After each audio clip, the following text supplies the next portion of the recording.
Maintenant que j'ai sablé un peu le côté intérieur de mon gouvernail de profondeur, je vais remettre les deux pièces ensemble comme ça. Et puis je vais m'assurer de la longueur qui est égale pour les deux. Évidemment, celle que je viens de sabler est un petit peu plus court, là, pas tellement, là, mais un 16e de pouce environ. Alors je fais la même opération pour l'autre. J'en enlève une épaisseur, j'égalise, et puis ça devrait me donner l'espace dont j'ai besoin pour avoir un petit peu plus de mouvement de ma dérive, de mon gouvernail de direction. Alors pour m'assurer d'avoir le même espace des deux côtés, j'ai mesuré ici et j'ai une plaque de un 16e qui rentre exactement entre le fuselage et mon gouvernail. Alors c'est ce que je me servirai pour ajuster ça dans les rives. Maintenant, je vais venir me tracer et je vois ici mes pentures dans la fente qui reste entre mon gouvernail et mon stabilisateur. Alors c'est facile pour moi de venir me tracer là où viennent les pentures. Évidemment, celle-là c'est encore plus facile.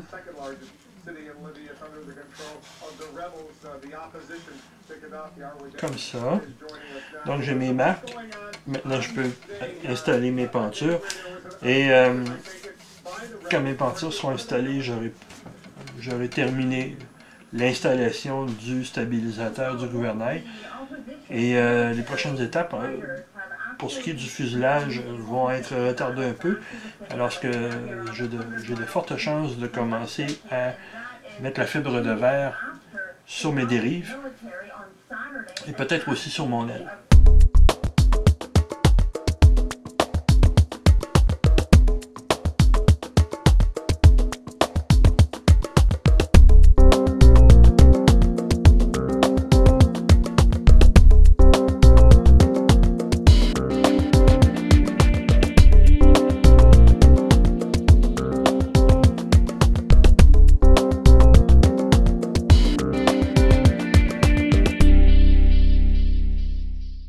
Et voilà, vous voyez ici que mes pentures sont installées sur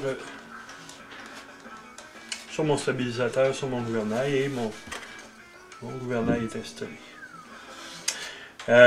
Le gouvernail n'est pas complété, je n'ai pas encore fait l'angle sur le gouvernail, et c'est pour cette raison qu'il y a un espace qui est assez important. J'essaie de vous le montrer. L'espace est assez important ici entre les deux. Une fois que j'aurai quand même fini mon sablage, je pourrai rapetisser cet espace-là pour que mon gouvernail de profondeur soit parfaitement opérationnel et qu'il n'y ait pas un espace trop large. Maintenant que mes angles sont faits sur mes élévateurs, je vais faire le tour de ces pièces-ci pour voir partout où il peut y avoir des petits trous, des marques. Et je vais mettre une espèce de plâtre, là, un spackling en fait, qui est très léger, juste pour boucher ces petits trous-là. Et quand ça sera sec, je passe un petit papier sablé partout. Et puis je serai prêt à faire la fibre de verre sur ces surfaces-là.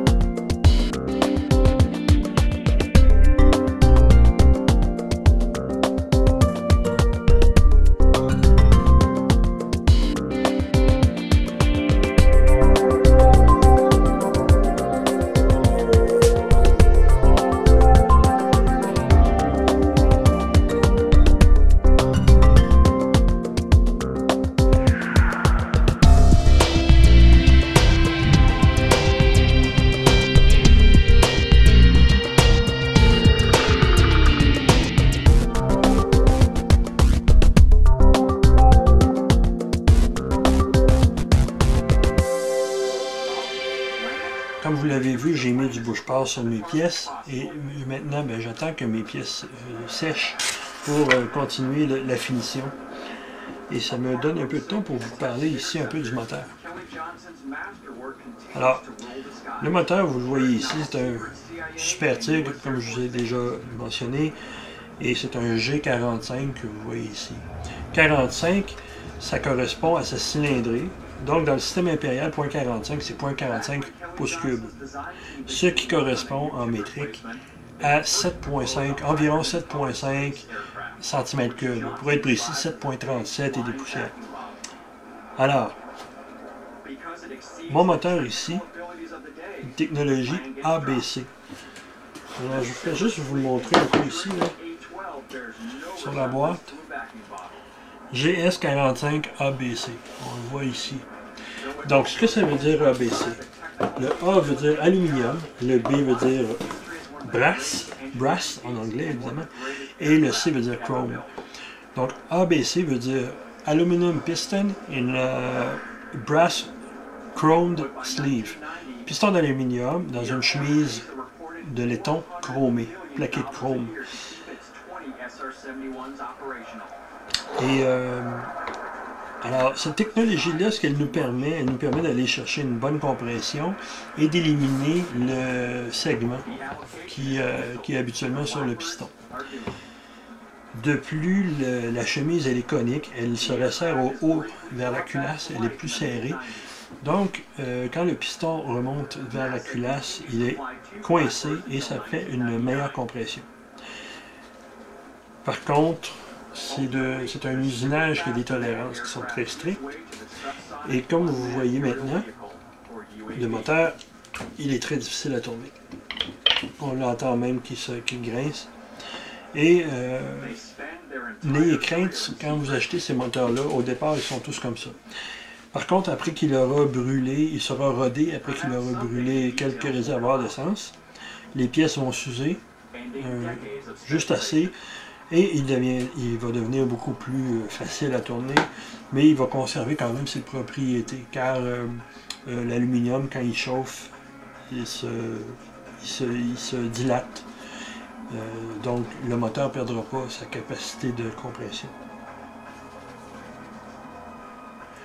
Je vous parle maintenant des hélices. Alors, cette hélice-ci, vous la voyez, ça c'est une hélice, tout ce qui est plus normal pour un moteur comme celui-là. Donc ici on a un moteur 45, c'est une hélice 10 par 6. 10 par 6, ça c'est le pas de l'hélice. Et son diamètre, je reviendrai un peu plus tard là-dessus, ça correspond à 254 mm par 152 mm. Mais j'y reviens. Le moteur, lui, quand il est placé, le moteur, peu importe où il est placé en réalité, si on le regarde de face, donc avec le vilebrequin comme ça, le moteur va toujours tourner dans le sens contraire des aiguilles d'une montre, dans le sens anti-horaire. Alors dès qu'on le lance, on le fait tourner dans ce sens-là, et c'est le sens vers lequel le moteur va toujours tourner. On a beau essayer de partir de l'autre sens, il peut arriver qu'il tourne un peu, mais il va toujours s'arrêter. Parce que l'admission, ici on voit là où le vilebrequin, il y a un orifice, on le verra maintenant. Ok, il y a un orifice ici qui est l'admission du mélange air-essence. Et il est placé précisément à un certain angle pour qu'il soit toujours ouvert au même moment où le piston est vers la culasse du moteur pour faciliter la succion du mélange dans le moteur. Alors le moteur doit toujours tourner en sens anti-horaire. Dans un modèle normal, on a l'avion qui est en arrière et le moteur qui est vers l'avant, et l'hélice va toujours envoyer l'air vers l'arrière de l'avion, évidemment pour la faire avancer. Dans notre modèle, dans le A10, le moteur il est situé à l'arrière de l'avion. Donc au lieu de tirer l'air vers l'avion, il doit pousser l'air à l'arrière de l'avion. Et pour ce faire, on n'a pas le choix, on a besoin d'une hélice à pas inversée. Donc c'est une hélice spéciale qui est faite pour tourner, pour pousser de l'air plutôt que de la tirer vers le moteur. Alors je vais tout simplement démonter mon hélice ici et je vous montre les deux hélices. Alors vous voyez peut-être ici, cette hélice-là, la noire ici, c'est une hélice normale, et l'angle est comme ça de ce côté-ci. Tandis que l'hélice qui est ici, l'angle est de ce côté-là. Alors, peu importe le sens où on met l'hélice, l'hélice va toujours, pour une hélice normale, l'hélice va toujours aspirer l'air. De la même manière, mais pour une hélice qui est pusher, donc pousseuse, c'est un peu drôle à dire, à pas inversée, même si on la tourne, le moteur tourne toujours lui dans le même sens et l'air est toujours poussé. Donc on a notre hélice ici.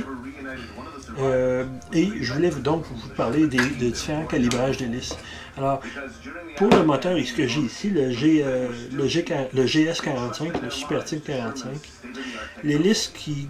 la gamme d'hélices qui convient, ce sont des hélices de 10 pouces, donc autour de 250 mm, 255 mm de diamètre, donc d'un bout à l'autre, et un pas d'hélice de 150 mm environ. Ici, c'est 254 par 152, donc celle-ci a 152 mm de pas. Qu'est-ce que ça veut dire?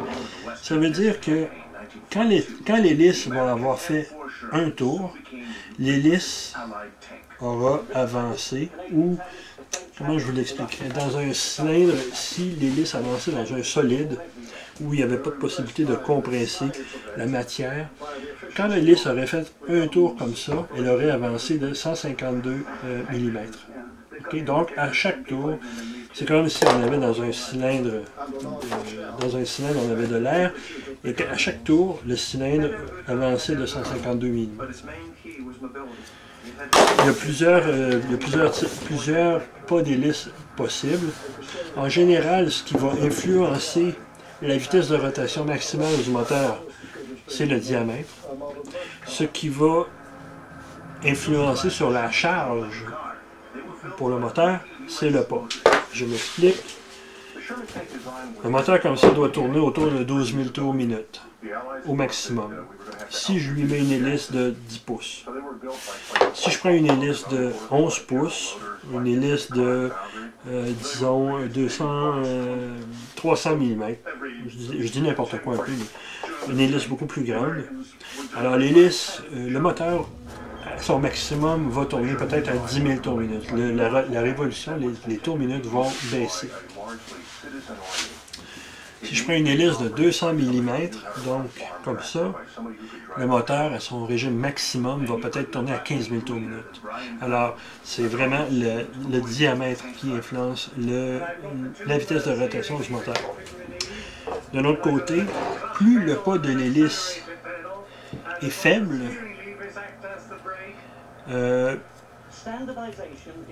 plus l'avion va accélérer rapidement, mais d'un autre côté, il va être limité en vitesse. Tandis que si le pas d'hélice est très prononcé, en théorie, parce qu'il vient à un moment donné où un moment où l'angle devient trop grand et l'efficacité de l'hélice est plus bonne, mais en théorie, plus le pas d'hélice est grand, plus le modèle, plus l'avion va aller vite. Mais en contrepartie, on perd aussi de la puissance au niveau du moteur, ça peut le faire chauffer, ça peut occasionner d'autres problèmes. Mais si on veut aller vite, on prend une hélice avec un plus grand pas. Si on veut accélérer plus vite, on prend une hélice avec un plus petit pas. Prochain item dont je vais vous parler, c'est cette pompe-là. Ici, on a une pompe qui fonctionne par la pression du moteur. Donc, le moteur qu'on voit ici, à chaque tour du vilebrequin, le piston monte et descend. D'accord? Donc, le piston et le vilebrequin sont reliés directement. À chaque tour, le piston fait un aller-retour comme ça. Quand le piston fait cet aller-retour-là, ici dans le boîtier du moteur, dans le bloc, il se crée une pression. Cette pression-là, on va la récupérer avec notre pompe ici. On voit ici qu'il y a un embout. L'embout va être vissé dans le bloc. Et on y connectera ce tuyau-là ici qu'on voit. Et ce tuyau-là, il va venir chercher ces variations de pression-là et le transmettre à la pompe. La pompe, elle, va être connectée au réservoir et va aspirer, chaque rotation du moteur va aspirer un peu. Et il y a un régulateur qui permet de régulariser le flot d'essence à une pression précise de 0,25 PSI. 0,25 PSI, si je prends mon merveilleux bidule, mon iPhone, 0,25 PSI. Allez. Alors, conversion. Je vais vous le dire en pascal pour les amis européens. Pression.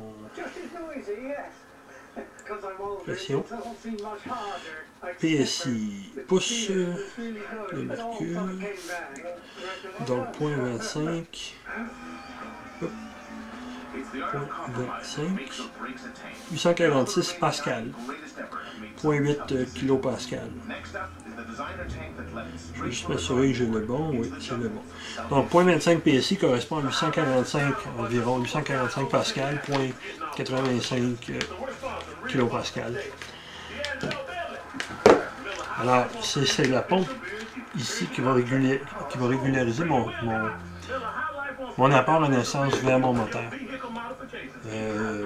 Dans certains cas, il n'y a pas de pompe sur le modèle. Par contre, ce qu'on fait, c'est qu'on récupère la pression à l'échappement. Donc, sur l'échappement, il y a une connexion, un petit connecteur en métal, sur lequel on branche un tuyau qu'on achemine au réservoir. Et c'est cette pression-là qui se forme dans le silencieux qui vient pressuriser le système d'alimentation en essence et qui permet d'avoir une certaine régularité au niveau du moteur. À partir du moment où le réservoir et le moteur sont au même niveau, il n'y a pas vraiment de souci de pression ou quoi que ce soit. Dans mon cas, le moteur est inversé en arrière de l'avion, le réservoir est en avant, il est plus haut. Je préférais avoir un régulateur intégré avec. Alors, c'est ce qui concerne la partie mécanique pour ce soir. Maintenant, juste par curiosité, juste pour le plaisir de vous les montrer, je vous montre deux nouveaux trucs que j'ai reçus ici. C'est assez fantastique, la miniaturisation. Alors, ce que j'ai ici, j'ai mon nouveau récepteur. Donc, de notre côté de l'océan en Amérique, deux compagnies principalement se disputent la majorité du marché, malgré que maintenant il y en a peut-être plus. Là. Donc il y a Futaba, il y a JR, et la compagnie sœur, je crois que c'est deux compagnies sœurs ou quelque chose comme ça, là, qui s'appelle Spectrum, ou enfin, je crois que c'est ça, mais ça peut être autre chose. Et c'est les deux principales compagnies de radio qu'on a ici, JR et Futaba. Et j'ai ici mon récepteur, le récepteur qui sera installé dans mon A10. Et je suis tout simplement étonné de la grosseur de ce récepteur-là. On voit ici les deux petites antennes. Et c'est vraiment miniature.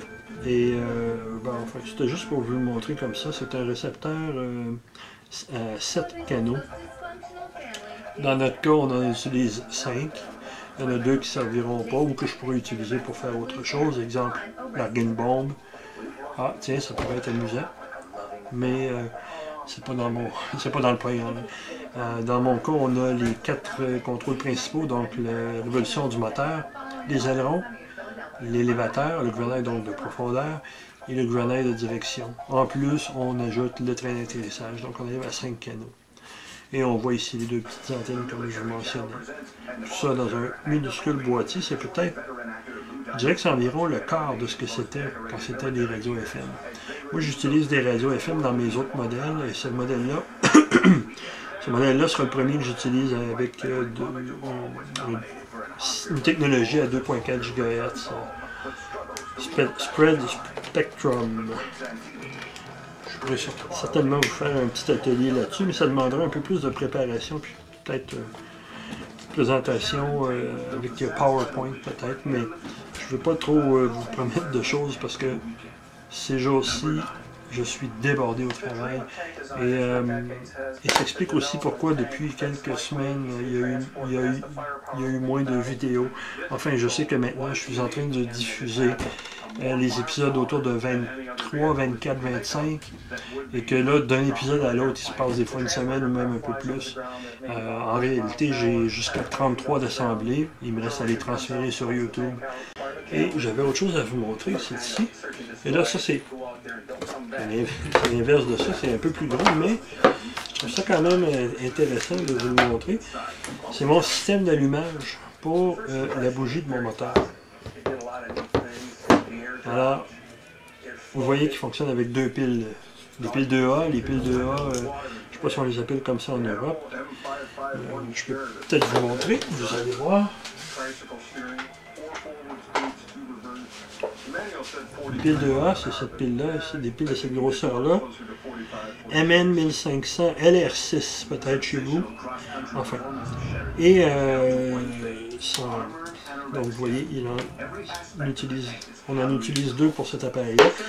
Donc je vous rappelle ce que c'est le dispositif qui va me permettre d'allumer la bougie sur mon moteur.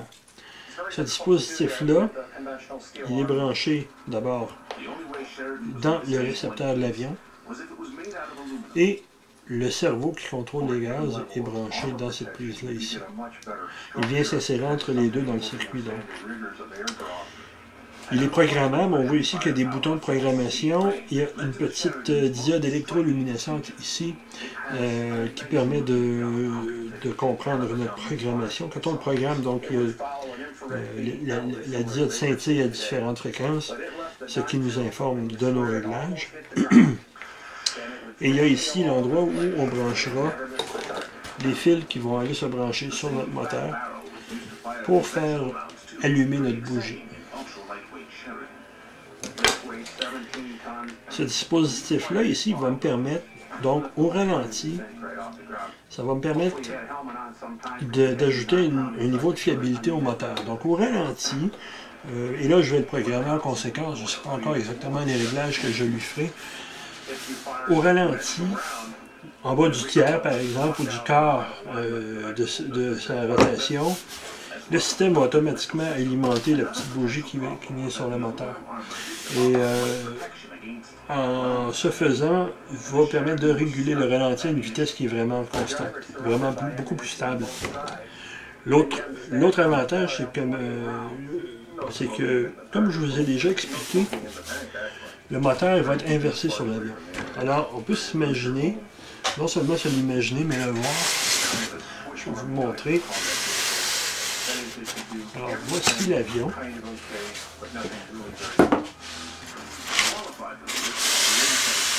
OK. Alors, voici l'avion. Alors, le moteur ici, il va être installé à l'envers sur le modèle comme de cette façon. Ici, ça va être couvert en passant. Donc, le moteur va être comme ça. Et là, vous devez vous imaginer que je veux démarrer mon avion. Alors, je suis à l'arrière de l'avion et je dois aller alimenter ma bougie. Alors, je dois contourner les dérives, le stabilisateur, et je dois venir poser mon allumage sur mon moteur. Alors, c'est un peu compliqué et mon moteur ne tourne pas encore. Une fois qu'il est démarré, je dois venir enlever, en temps normal, je dois venir enlever ce qui chauffe la bougie. Alors, vous voyez quand même le risque, et puis sinon les manipulations, de tourner l'avion, de partir le moteur, de le retourner. Pour éviter tout ça, ben, j'ai décidé d'y aller avec mon glow emitter, mon allumeur embarqué si on veut. Et c'est ce dispositif-là qui va être dans l'avion avec deux piles. Le dispositif en lui-même n'est pas très lourd, il pèse 50 grammes. Ce qui va être plus lourd, c'est les deux piles qui vont dedans. Et finalement, vous voyez cette pièce ronde-là ici. Ça ici, c'est un petit haut-parleur. Un petit haut-parleur qui va émettre un son quand le moteur va être au ralenti. Je ne sais pas encore comment il sonne, mais je vous le montrerai éventuellement. Ceci dit, ça ajoute un niveau pas de sécurité, mais ça ajoute L'utilité de ce petit haut-parleur-là, c'est par exemple dans le cas où j'ai une panne moteur en vol et que je ne peux pas atterrir mon avion sur la piste, je l'atterris dans le champ, là où je ne peux pas le voir. À ce moment-là, je n'ai qu'à couper mon moteur et ce dispositif-là va émettre un son qui va m'aider à localiser l'avion. Alors, vous voyez, j'ai acheté un dispositif dont j'espère ne jamais me servir.